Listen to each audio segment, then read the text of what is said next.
Welcome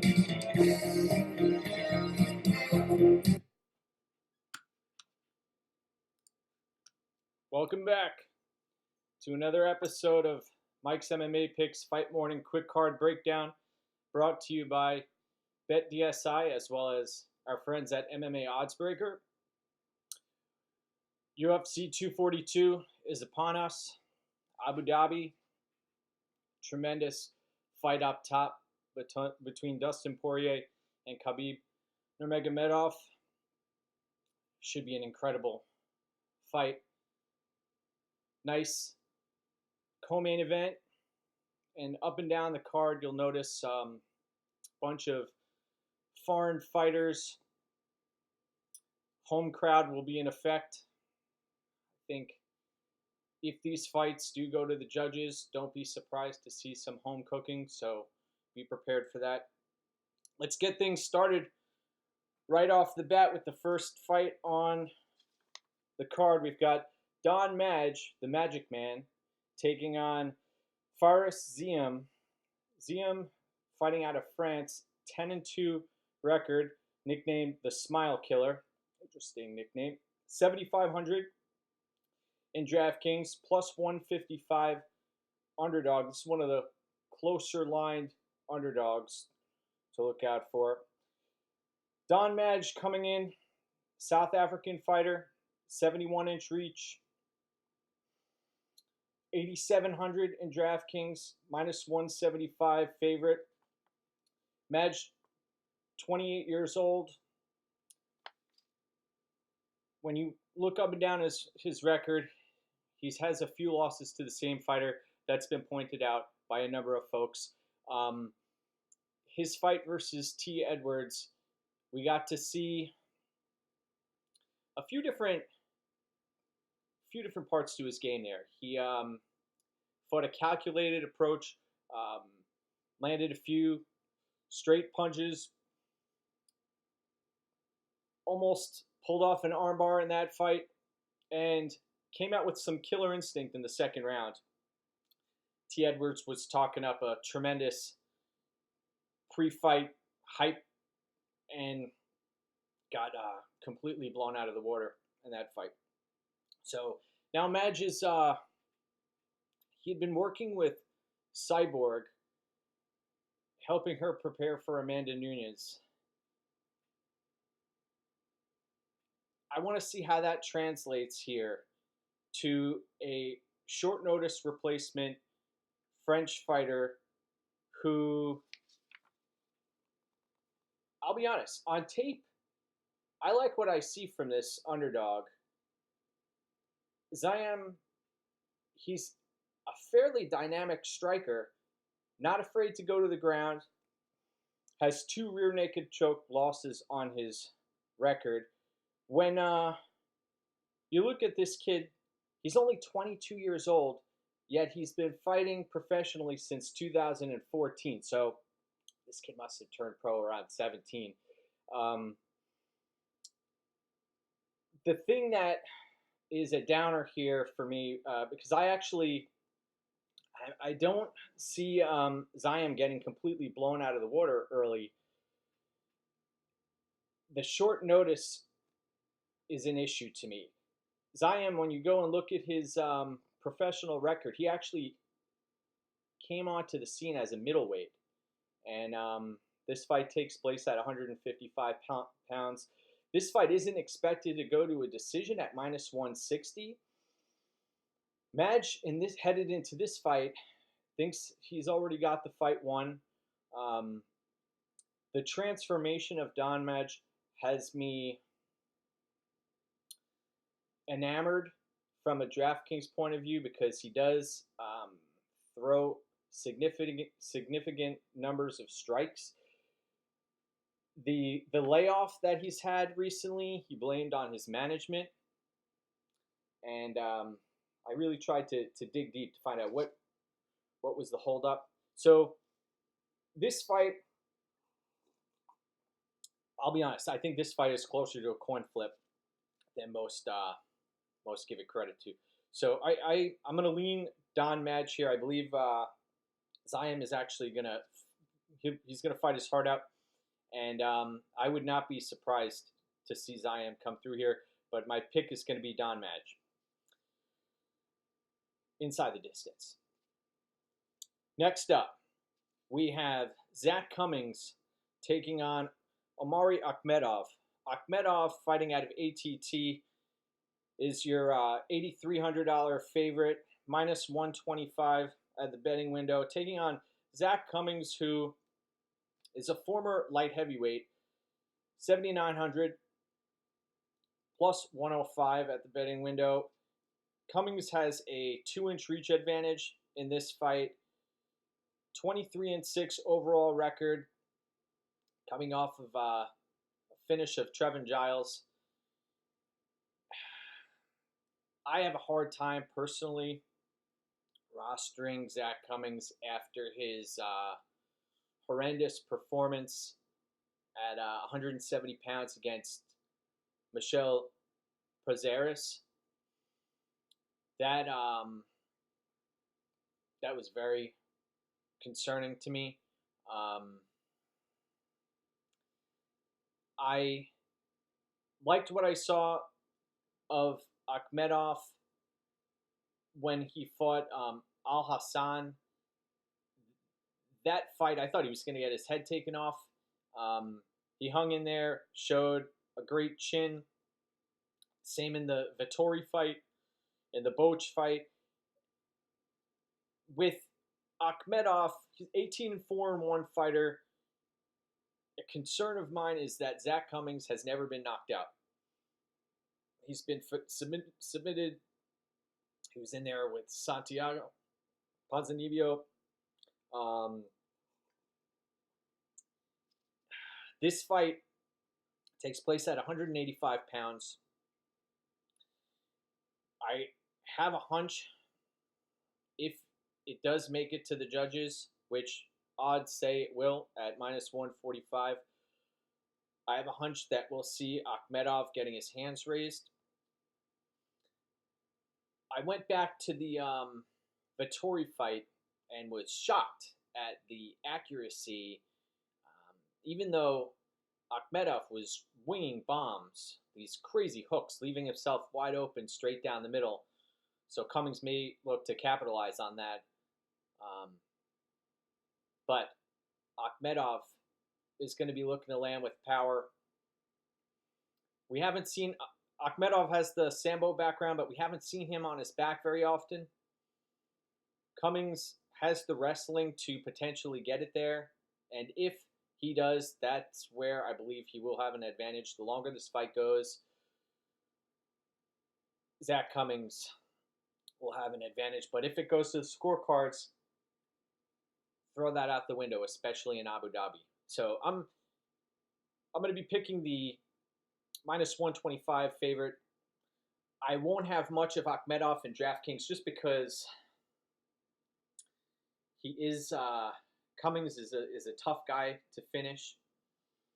Now we have to also take into account the traveling, the acclimation to this new weather out in the Middle East. He's in enemy territory.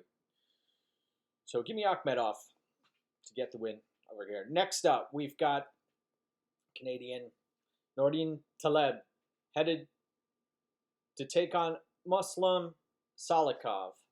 Muslim-Salikhov, 14-2 record, came into the UFC with a lot of hype and got basically taken down and finished by Alex Garcia. Salikhov is a very flashy striker. He may have addressed some of his deficiencies on the ground. We'll see about that. Salikhov, $8,000 in DraftKings, plus 105 underdog.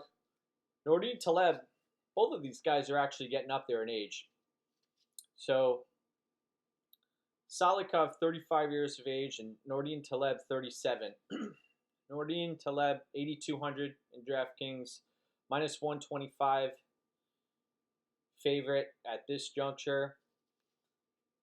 few things I've noticed throughout the career of Nordine Taleb is that he throws very heavy leg kicks. He will have a significant reach advantage here with a 5.5-inch reach advantage. I do question Nordine Taleb's chin, and I'll be honest, Taleb was riding a high headed into that Claudio Silva fight, and I had some faith in him that he would get the job done there, but he got taken down and submitted in that fight. I don't think he has to worry about the submission here, but I do have concerns about his chin, and with a 15-6 record, he's going up against someone who is a precision striker, someone who is going to not be throwing in volume, but someone who is going to be trying to throw fight-ending strikes. This fight is another fight that is expected to go to a decision at -150. But you look at Salikhov's record, his opponents, the way he carries himself in the octagon. I remember his victory over Ricky Rainey got him out of there. But I think Taleb is going to be a tough guy to finish here. I'm going to be rolling with the -125 favorite, Nordine Taleb, in DraftKings. I think he's going to be the guy who's could be landing volume. If this does go to a decision, I could see his hand getting raised here. And Salikhov, I don't think he has the gas tank to match Taleb. I think that may be what it comes down to. So give me Nordine Taleb to get the job done here. Next up, we have Belal Muhammad taking on Takashi Sato. This fight takes place at 170 pounds. Belal Muhammad comes in at 9,100 in DraftKings, -390 favorite.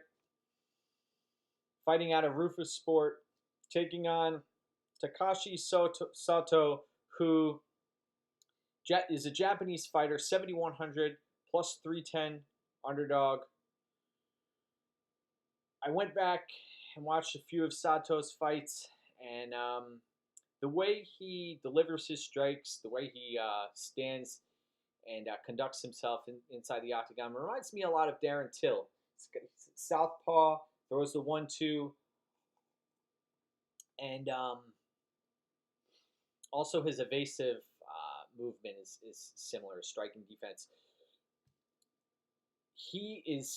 This is Sato. He is not used to getting pressured, and he will be pressured in this fight by Belal Muhammad. Belal Muhammad is going to close the distance. I expect him to try to land takedowns immediately, rough Sato up against the cage, drain him, and basically do whatever it takes to get the job done. A few things to be aware of. Sato has won 7 of his last 8 fights. He has the ability to finish. I watched the Ben Saunders fight. A few things that were concerning to me, if you're on Sato, is his ability to take a punch. Ben Saunders was landing multiple, I believe, right hands on him, like lead right hands, and in this spot, Muhammad has the ability to strike, to stay within range, could dirty box. Sato looked bigger on the scales. After the Sato-Saunders fight, if you watched while they were going to a decision before the commercial break, Saunders has a brief conversation with Sato, and basically the conversation went that Saunders got the better of Sato at Hard Knocks 365, which I found surprising, and said, you got me. I'm not I'm not the biggest believer in Sato. I think we're going to see Bilal Muhammad roll here. I think he's aware of his chin issues. He has tremendous game plans. He knows his strengths. He's aware of his weaknesses. That's a pretty steep price to pay at minus 390. I wouldn't touch that right now, but give me Bilal Muhammad to get the job done. And I think he may put up, although it goes to a decision, a quality DraftKings score. Bilal Muhammad is going to be living his best life in Abu Dhabi right now. He looks like he's a man on fire out there, somebody who is almost like a man possessed. How he survived the Jeff Neal fight, I'll never know. Next up, we have Teemu Packalen taking on Madge-Ziam. Wow. The mighty have fallen. Teemu Packalen, last time we saw him out, he was obliterated by Mark Diakese. And that was actually back in 2017, March of 2017. So it has been a while since we've seen Packalen perform. 7,300 for Packalen, plus 185 underdog. On the other side of the coin, we have Madge-Ziam, who is coming in at 8,900, minus 235 favorite. The Moroccan, who hails out of Germany, is 11-0. Spent some time, apparently at AKA. His name is the Bulldozer. I see it when I watch him fight, but this guy, I'll be honest, I have some major question marks here about his striking defense. I've seen him dropped numerous times in his fights. I've seen him lose position. He ends up just outworking his opponents, and his chin eventually holds up, and he just has more gas in the tank than others. So 3-round fight. I have no idea. I've watched Packalen's previous fights, and the layoff is concerning. I watched his pre-fight interviews. We won't know what he's been up to until he gets in there. Atman, a concern of mine is his susceptibility to eating straight punches, and the way he closes distance is a concern. In this fight, the line is closing. Atman was much wider than he is now. This fight, unfortunately, is going to be a fight that you'll want a piece of in DraftKings, considering this fight isn't expected to go to a decision at minus 215, and both of these fighters are going to be looking to finish. And Packalen has shown that he can get put out. So if I have to pick one of these fighters, it's going to be Azaitar. He is fighting with a huge crowd behind him, and I think that he just wants it more. The gas tank and the wrestling and the scrambles may be something that puts him over the top. But this should end inside the distance. All right, so give me Azaitar to get the victory there. Next up, we've got the Cheesecake, Sarah Moras, who somehow is still in the UFC with a 5-5 overall record, taking on Liana Jojua. Jojua, 8,400 in DK, minus 155 favorite. Jojua, a Georgia fighter, coming out of that neck of the woods, taking on Moras, who made the trip all the way to Abu Dhabi, which is unfortunate considering there's a UFC event next week. The Gaethje Cerrone card takes place in Canada. Something to be aware of.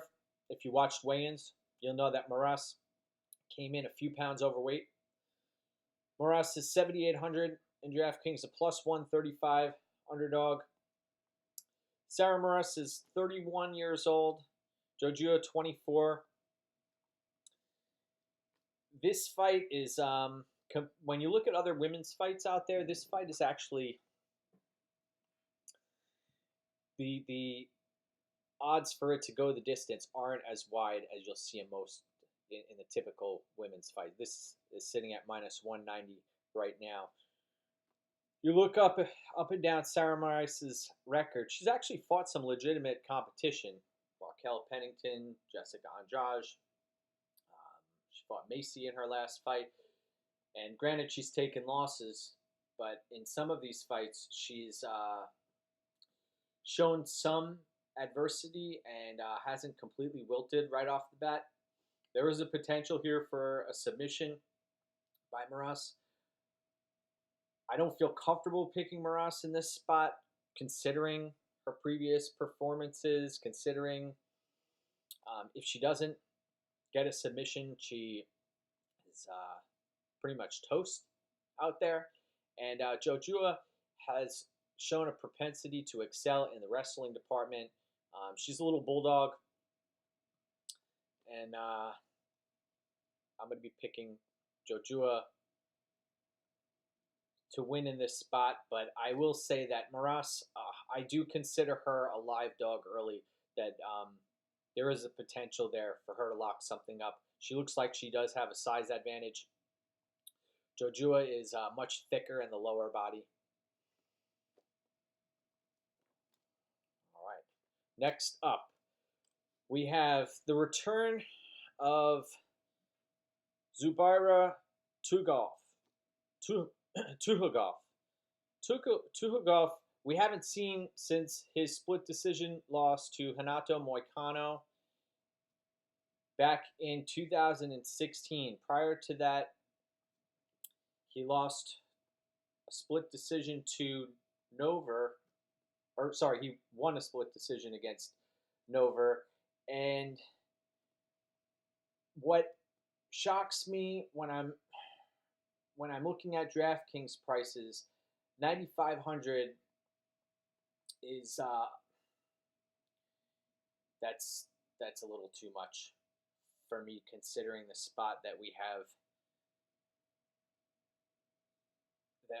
Zubaira coming in against Lerone Murphy, who at 6,700 and a plus 285 underdog is undefeated at 8-0. He is a rather large southpaw. Nickname is the Miracle, fighting out of England. Fought on the regional scene, and I watched this guy's fights. He's been fighting cans out there, and Murphy's been clipped a number of times. He's looked to take fights to the ground. Where his power has shown, he is the bigger fighter in this spot.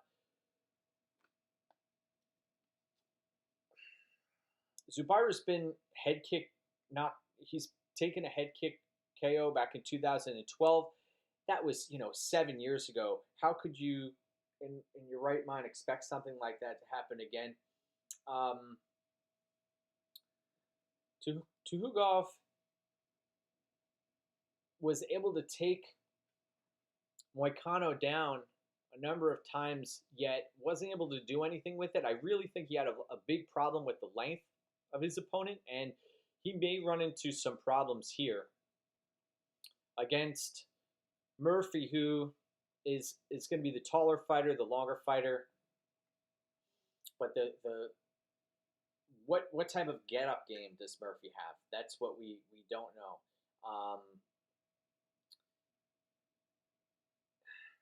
We have a friend of Khabib Nurmagomedov who has spent significant time on the sidelines training with him, surrounded by a great team.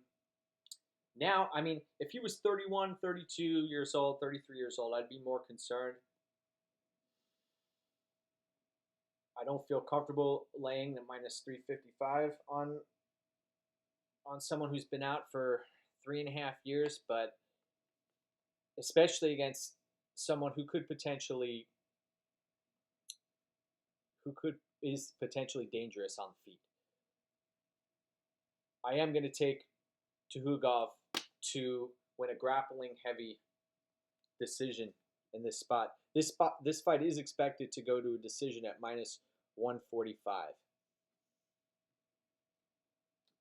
Dangerous fight though, and I think you'll see much better options in DraftKings than 9,500. Over here.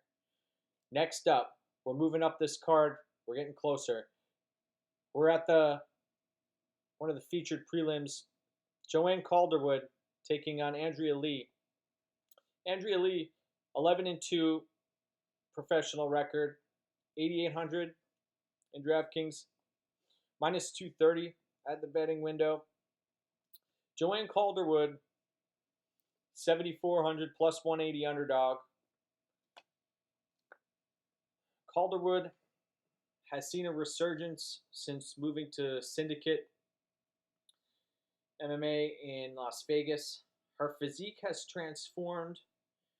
She fought a tough fight against Katlyn Chookagian in her last bout, though gave the fight away in the third round.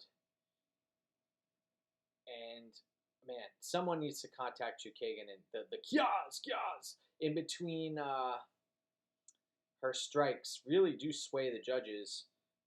I'm surprised more women don't incorporate that into their game plan, knowing that I think it honestly does work. But man, it's tough to watch fights. Sometimes I turn the television on mute when she's fighting. So Calderwood, she has improved in her stand-up. Her striking defense is an issue. I thought Daniel Cormier on the broadcast made a great point that a problem with Calderwood is when she is looking for a takedown, or when she's closing distance on her opponent, or when she just becomes comfortable, she starts to square up her shoulders. And as a striker, that's one of the things that you like to see. So a fighter with the pedigree of Andrea Lee, who is able to incorporate feints and just can throw out volume, and seems to me the much more athletic fighter with a better gas tank. That is what is dangerous for Calderwood. Calderwood does have, in my eyes, the better grappling game. She is able to dig deep. Do me a favor and watch the last 30 to 40 seconds of Chookagian against Calderwood, and she starts, for no reason whatsoever, sticking her tongue out at Chookagian and showboating, and that did nothing for her in her loss. That really brings into question, in my eyes, her fight IQ. To let off of the gas pedal so late in the fight is disturbing. I thought that the opener at minus 165 for Andrea Lee was much more appropriate than where she stands now at minus 230. I don't blame folks taking a shot on Calderwood at these odds, though there are a number of holes in Calderwood's game that I expect Andrea Lee's team to exploit, and I really think volume is going to be a difference maker in this spot. Andrea Lee also, in the Montana De La Rosa fight, we got to see her incorporate scrambling and her submission defense and her wrestling. I was actually I was pulling for Montana De La Rosa in that spot, but I have a new appreciation for Andrea Lee and her abilities. And at 30 years of age, I believe she's in her prime right now, and she's the more well-rounded fighter. She also is the more defensively sound fighter, and her ability to throw counters is going to be a difference maker in my eyes in this fight. So I'm going to be picking Andrea Lee to get this job done. Next up, we have a fighter who has struggled to stay in the octagon, Mairbek Taisumov, taking on Carlos Diego Ferreira, who is another fighter who has struggled to stay in the octagon. Ferreira was supposed to fight Francisco Trinaldo a few months ago, and I wish we would have had the opportunity to see that fight, but Ferreira's kidneys shut down, and that didn't happen. Carlos Diego Ferreira, 7,200 in DraftKings, plus 225 underdog, 34 years of age, taking on Mairbek Taisumov, 9,000 in DraftKings, minus 275 favorite. Taisumov, something that concerns me, he seems like the incredible shrinking man out there. I know he was popped by USADA.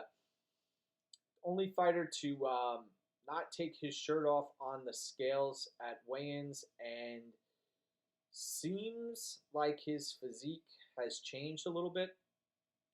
He had I believe it was a knee injury that kept him out of a fight within the past couple of years. We know about the visa issues. We know he has 32 professional fights under his belt. Began his professional career back in 2007. Last time we saw Taisumov lose, he was fighting Michel Tractor Prazeres, who had Taisumov taken down and mounted in under a minute and a half. Granted, Prazeres was heavy with his top control, but wasn't able to finish Taisumov. Taisumov's get-up game is pretty incredible. He is a very powerful striker. Just about everything to his game is powerful. This was a battle on the scales, too. When you go back to the weigh-in, this fight's at 155 pounds. Ferreira needed to be escorted off of the scales by his team.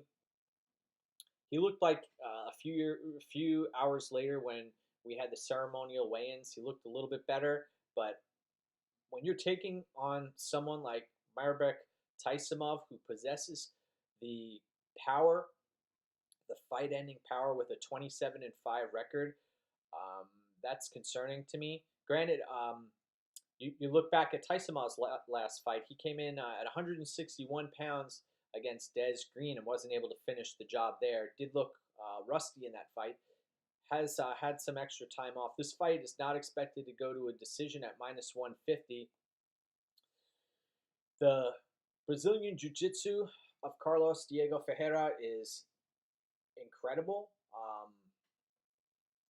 I was at his fight against OAM a few years ago and got to watch that firsthand. The way he transitions is lightning quick. So Taisumov's going to have to be very careful in this spot.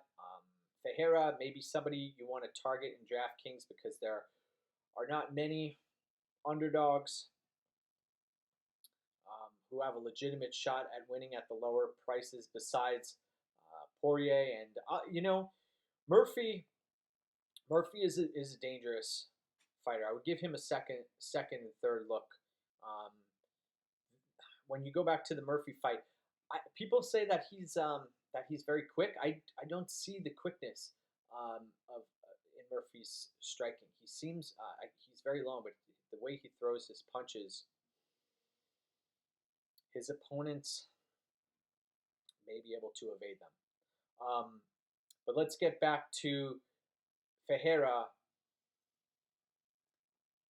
the way I see this fight playing out is Taisumov keeps it on the feet and potentially lands a barrage of strikes on the feet and TKOs Carlos Diego Ferreira. And the Fortis MMA product has a long journey home. I have been a huge fan of Carlos Diego Ferreira through the years.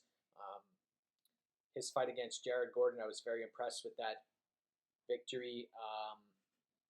Although the shots to the groin really changed the complexion of the fight. And then his fight against Kyle Nelson, I know it was the third opponent who stepped in on very short notice, and it was a dangerous fight. But Nelson was very successful early, and Ferreira is not a very fast starter.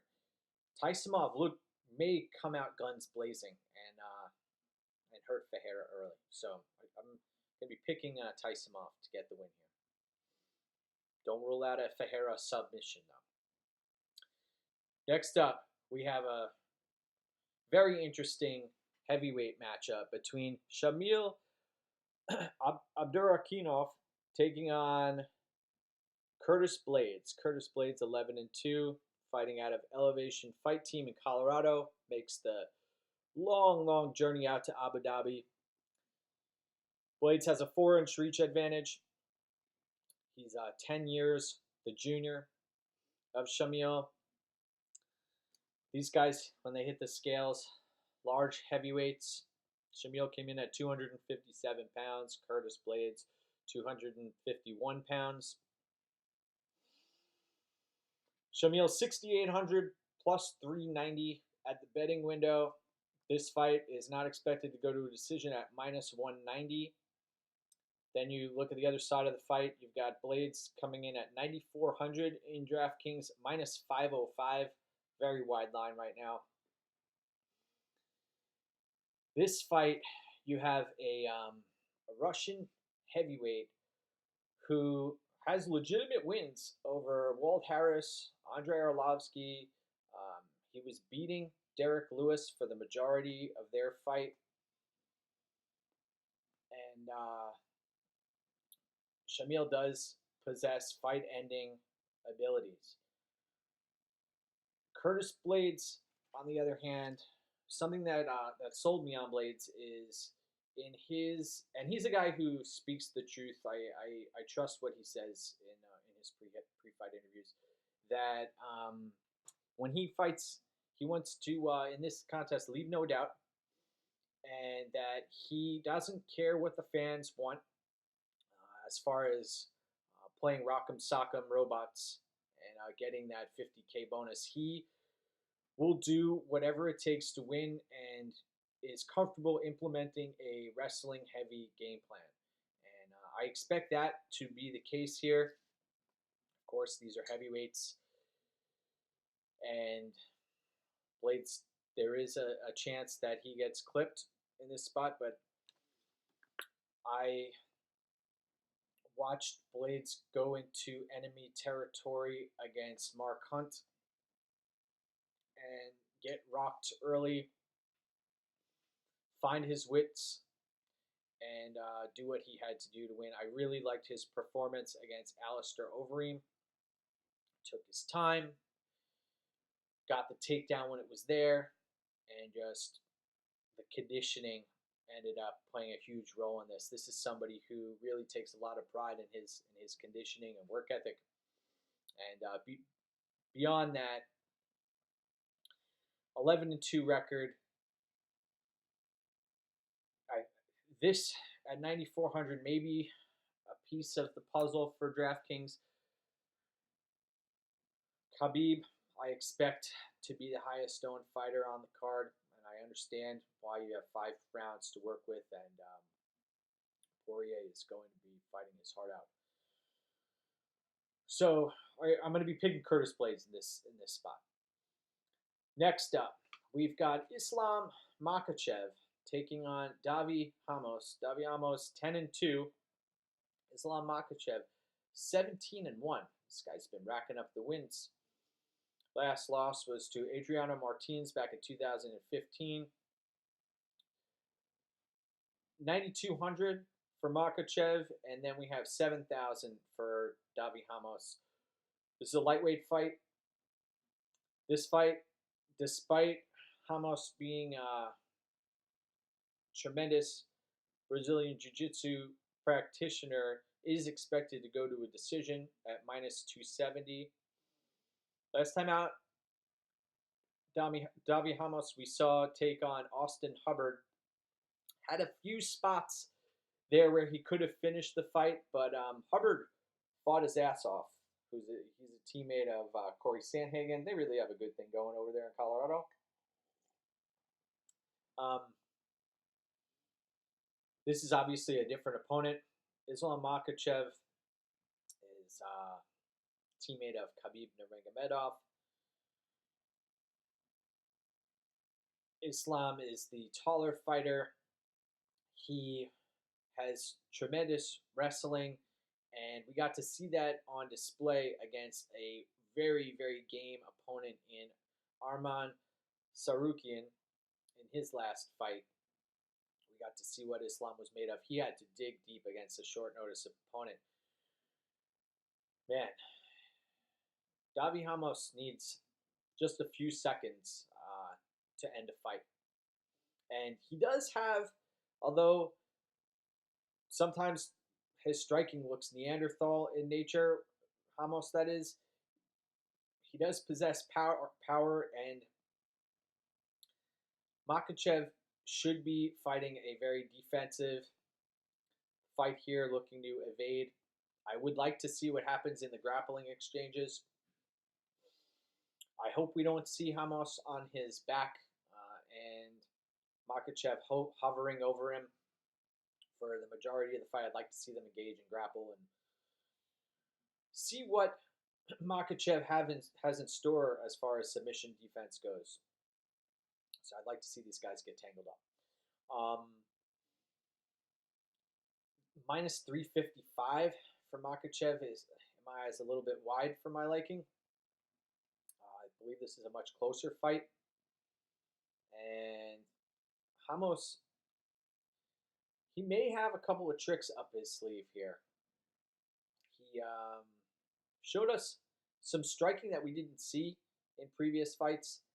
The Gunther fight, I throw that fight out the window. He just got in, got out. But I expect Makhachev to coast to a decision here. Take a look at the Ramos sub prop. I don't see Ramos winning a decision in this spot. But Makhachev by decision is going to be the pick. Next up, we get to the co-main event of the evening. We've got a rematch on our hands. We've got Paul Felder taking on Edson Barboza. Edson Barboza fighting out of ATT.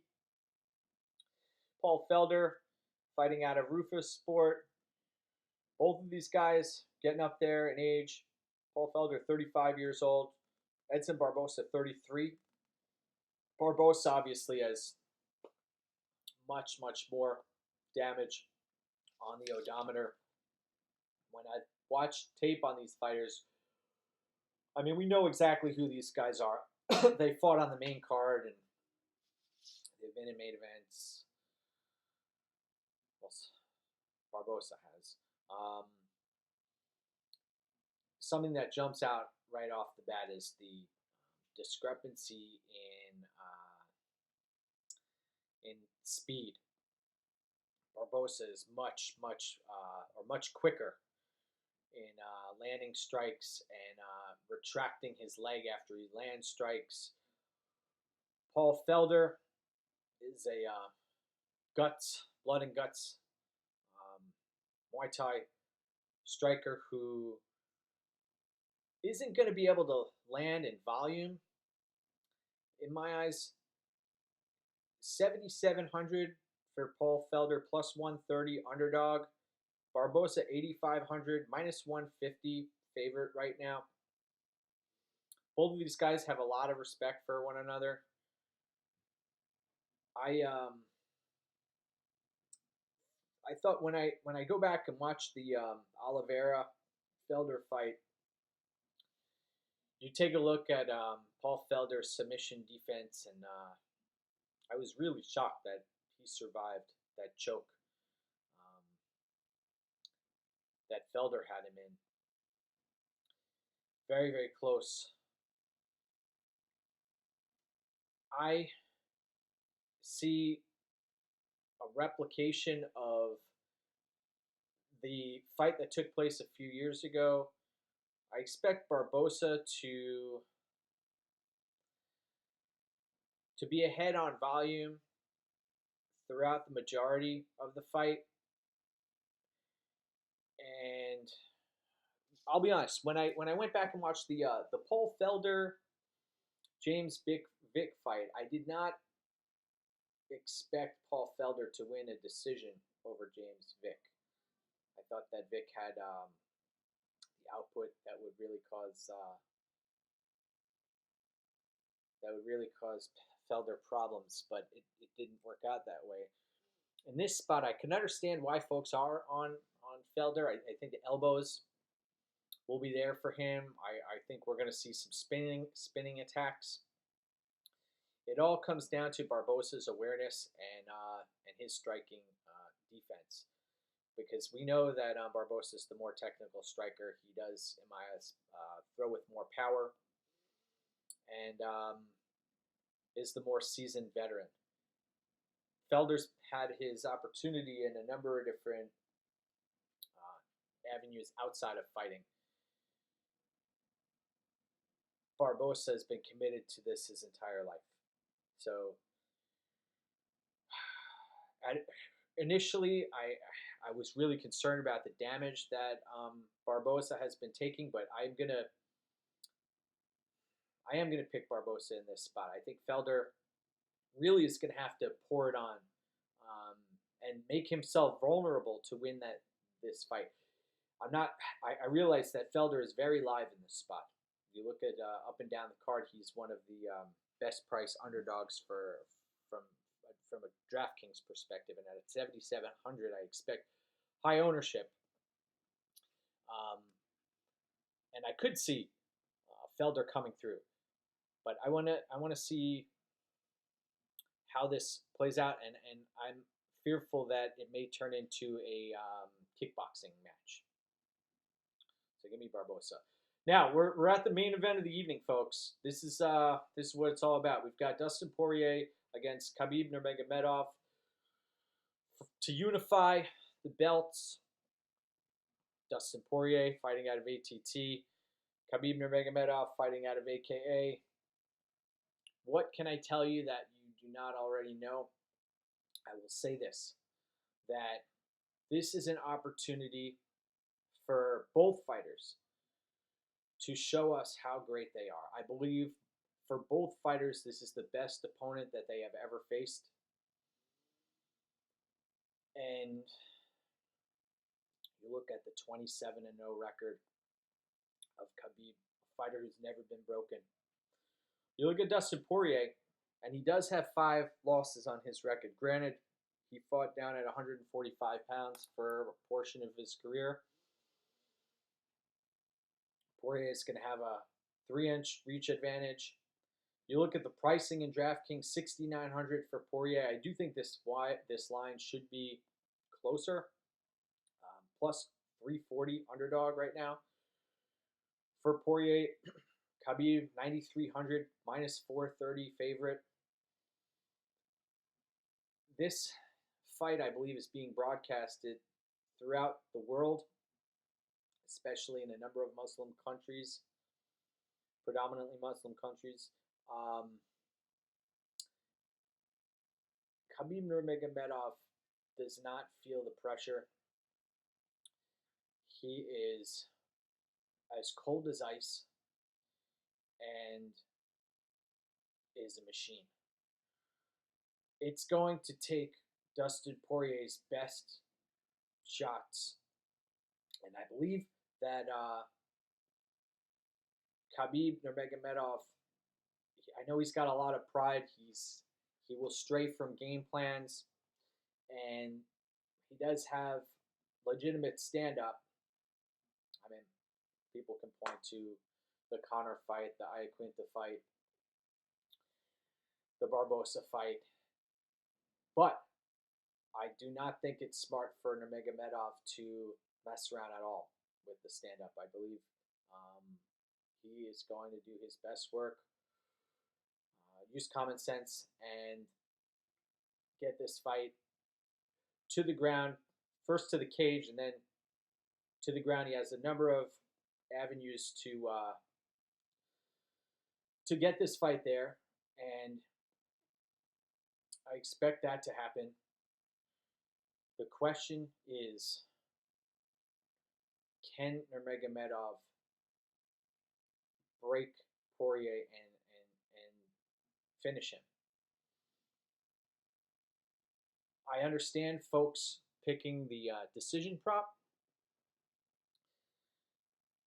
and Poirier's performance in his last fight against Max Holloway, his performance prior to that against Justin Gaethje, before that against Eddie Alvarez. Even there have been so many fights that Poirier has really impressed me. He's one of my favorite fighters to watch.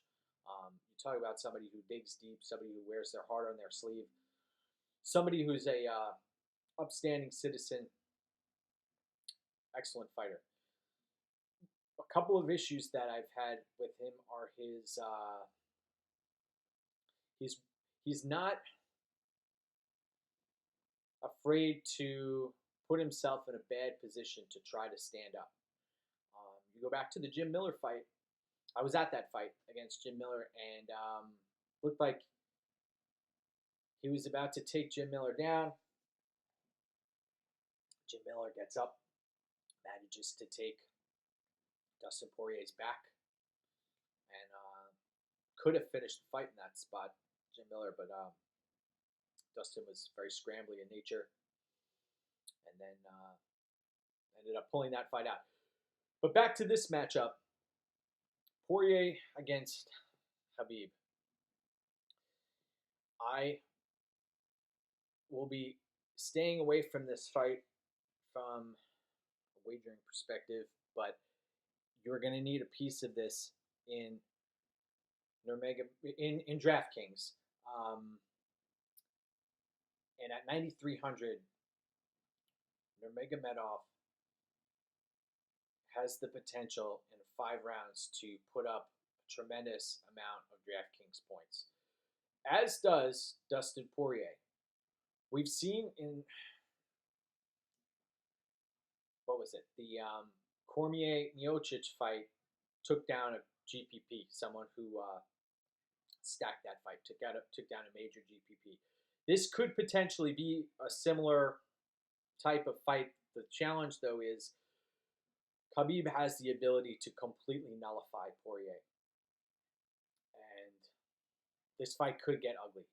I could see Poirier getting split open. If Poirier is unable to knock Nurmagomedov out,